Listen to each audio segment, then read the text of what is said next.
Southeast sports fans? Hannah Barton, Brendan Schaefer here to preview your 2025 Alabama Crimson Tide. And when you're talking about Alabama football, the big question is in his second season, now that he's got the first one under his belt, can Kalen DeBoer live up to these powerhouse standards that we have set around Alabama football? Yeah, that is a huge question. And coming in as well with a new quarterback, that always makes things interesting. But that's not going to be an excuse in Tuscaloosa. That's not going to be a reason that it's okay if we miss the playoffs again this year. No, no, no, no, no. That is not the way things work. And the expectations will be certainly heavy upon the shoulders of Kalen DeBoer and this Crimson Tide team.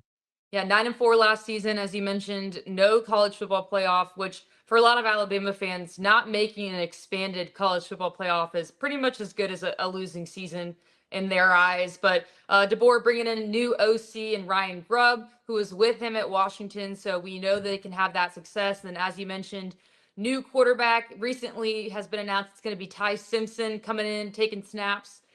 He was the backup QB the past 2 seasons, of course, under Jalen Milroe. Only time we really saw him in action was in 2023 against the University of South Florida, Milroe getting benched. But yeah, it looks like they're going with Ty Simpson over redshirt sophomore Austin Mack and a true freshman they brought in Keelan Russell. So, Brendan, what are your thoughts on this Ty Simpson quarterback situation?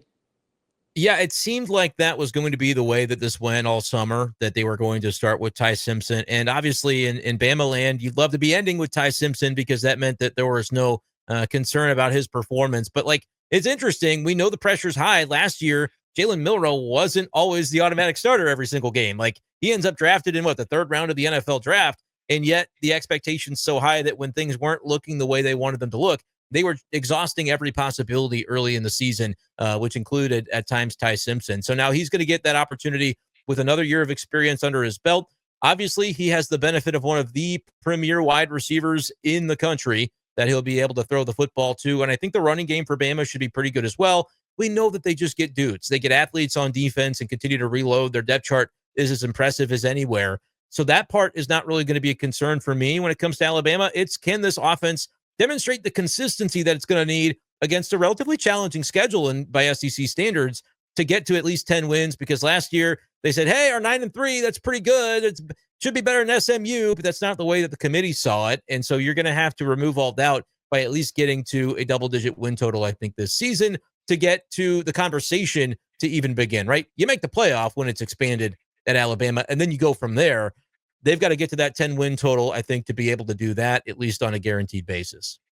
How much do you think the addition of Ryan Grubb at OC is going to be able to reshape that offense to do what it needs to do? I think it's going to be a big deal. And like, anytime you're a coordinator that gets an opportunity to go to the NFL, that's obviously something that is attractive. I think Kalen DeBoer expected originally that he'd have Ryan Grubb here at Alabama last season, and things didn't end up going that way. So you take what you got, and now you're trying to figure out, okay, back to the basics. We've worked together before. We like the quarterback that we have. And can we put together the consistency offensively to be able to get where we need to go? Because at times last year, the Bama offense was great. Like 42-13 win over LSU, fantastic. They ran it up on several teams, but then you go into Oklahoma and lay an egg, 24-3. It's that game-to-game consistency. They would certainly say against Tennessee, they needed to score more than 17 points in that game. And so can Ryan Grubb, having that familiarity with what Kalen DeBoer likes to do on that side of the football, can that bring that game-to-game consistency for Alabama? I believe that it probably will, but if you've downgraded a quarterback, if Milroe was a more effective quarterback than Ty Simpson, which they seemingly believed he was last year, what's going to be the differentiator if it's not the offensive coordinator would be an interesting question for Alabama. Yeah, and the defense was something that was also a little bit inconsistent last year. Definitely showed lots of sparks of promise. Super strong in creating turnovers. Apparently, the rumor is they've had a little bit more difficulty with that during fall camp. But this defense is going to be ultimately something they're probably going to have to rely on, especially early on in the season as they kind of get that new offense rolling. And they were pretty darn good on that side of the ball last year. Like the inconsistency, I guess you remember back to the Georgia game, which was one of the craziest college football games of all time. Maybe the defense wasn't so great in the latter stages of that one, but that was true of both sides in that game. And that is interesting because 1 week later is when you had the loss to Vanderbilt, where Diego Pavia had probably the best game of his life and the best game he'll ever have in his life. And so that was where you go, okay, at times, certainly stretches of the season, inconsistent defensively, but they were able to lock it in certainly toward the end of the year. I don't really count what happened in the bowl game. It was not where they wanted to be playing in the ReliaQuest Bowl on that day against Michigan. So I think you're going to talk about a defense that largely can be what it was last year, but you got to avoid the traps. You got to avoid the couple of mishaps that they had, because one or two mishaps could be enough to land you on the outside looking in of the CFP once again. And they just, again, I will talk about the pressure that Kalen DeBoer is under. I, they could go 9-3 and he could miss the playoff and potentially be having a conversation about his job. I don't know if that will happen, but I think that is the standard that has been set at this school and this program. And it wouldn't surprise me if that was the conversation. So, yeah, it's got to be full go every single game, no letdowns, to be able to accomplish what Bama wants to do and really expects to do year in and year out. Back taking a look at this Crimson Tide schedule for this season, win total, Brendan, sitting at 9.5. As you're taking a look at this schedule, what are some games that stand out to you as to what would tilt the scales a little bit? Yeah, I mean, that opener against Florida State is interesting because that's another program that, certainly didn't have the season they expect to have there in Tallahassee last season. But Alabama had a very good season still, just not a great one, and Florida State was a train wreck. And so the degree to which they reload will be interesting to see and kind of monitor, but that's not a conference game, right? Where it really comes down to it is Alabama also expects to be in the SEC championship on pretty much an annual basis. So that'll be a good bellwether game to see like where Alabama is in this kind of new regime offensively, but it's not necessarily going to impact the conference standings. Wisconsin should be a game they handle pretty easily at home. The rest of the non-con doesn't really stand out in any major way. So you start to get into the conference schedule. The game against Georgia is obviously a big one every single year, and Alabama was able to get that one last year and still didn't find its way into the playoff. But now you have to go to Athens, which is going to make it even more difficult. You get to host Tennessee. You get to host LSU, get to host Oklahoma. That's a revenge game from last year. The Iron Bowl is on the road. South Carolina is on the road. That was a very contested game a year ago in Tuscaloosa, and now you have to go to Columbia to do it.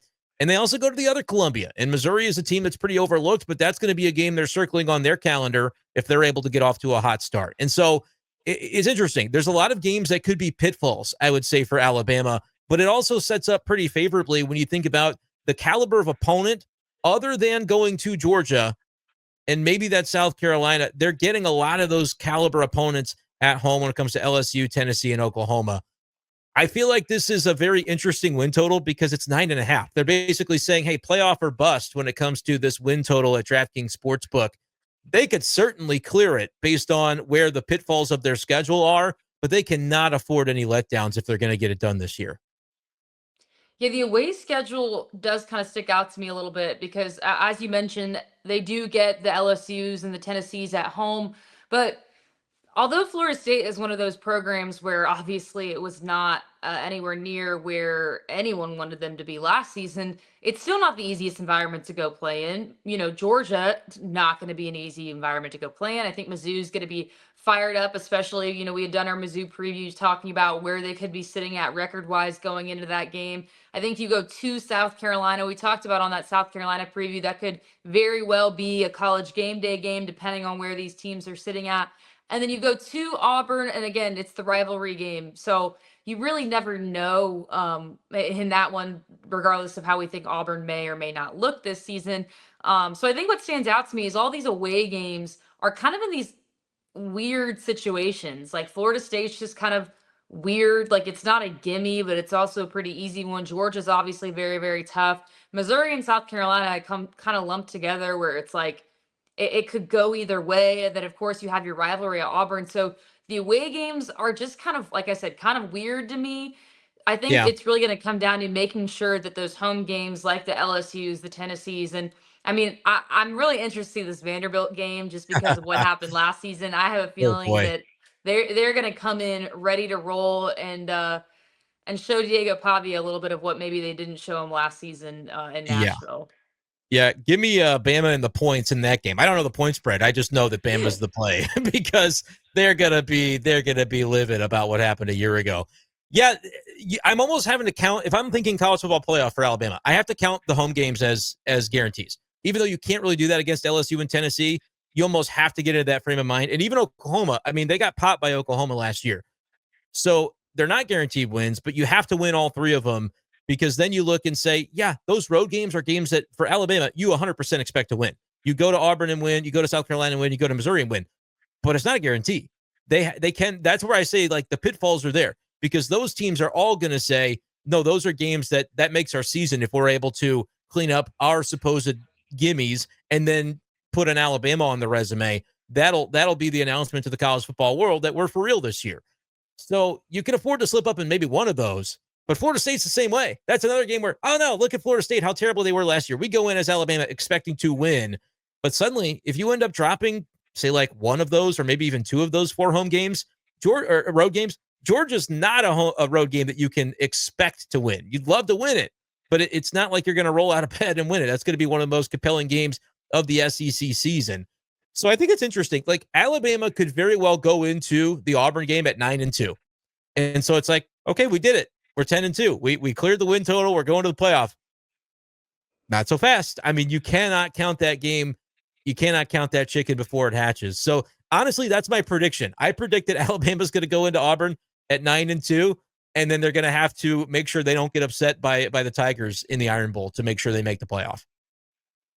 And one thing about being Alabama is, regardless of what the result of last season was and not having Nick Saban, you're a team that comes in and you automatically have the target on your back. Like you just said, everybody circles that on their resume and says, well, if we can beat Alabama, then we should be in. And so you're going to every road game kind of carrying that, especially, I mean, that Auburn game, I think I'm with you, Brendan. I think it's going to be one of those where they go in and it may be a make or break, and it can go either way. And again, being on the road is going to be tough in that type of environment. I still have a very vivid memory of that game a few years ago where Auburn upset Alabama at home and people were falling into the bushes as they tried to storm that field. So personally, I'd love to Yeah. see that again. But as we're taking a final look at the schedule, where are you locking in at the win total for the Crimson Tide this season?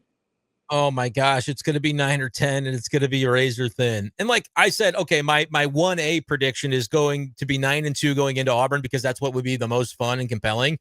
But I don't necessarily think they lose to Auburn either. That said, there's enough pitfalls on this schedule to see Alabama end up only going 9-3 and missing the playoff again. And I think that's my final prediction. I lean ever so narrowly. This is my least confident prediction of all of the previews that we have done. But when I look at some of those games, and again, South Carolina, Missouri, Bama should win them both. But what if they don't? If they don't, it's hard to find a way to 10, because between Georgia, LSU, Oklahoma, Tennessee, Florida State, and at Auburn, there's a very good chance they lose a couple of those. So I just feel like 9-3 is the most likely outcome for this Alabama team. I've been very favorable to a lot of the SEC teams that we've covered. I think the more that I grill down and look at this, and this is actually different than what I voted when we were at the SEC Media Days, and I said Alabama would finish 3rd in the conference.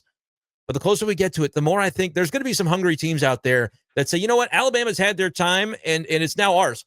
You think that, there's not going to be some teams like South Carolina with maybe the best quarterback in the conference that come in and say, that's our home game. That is our season potentially on the line right there, because we fell just short of the playoff last year.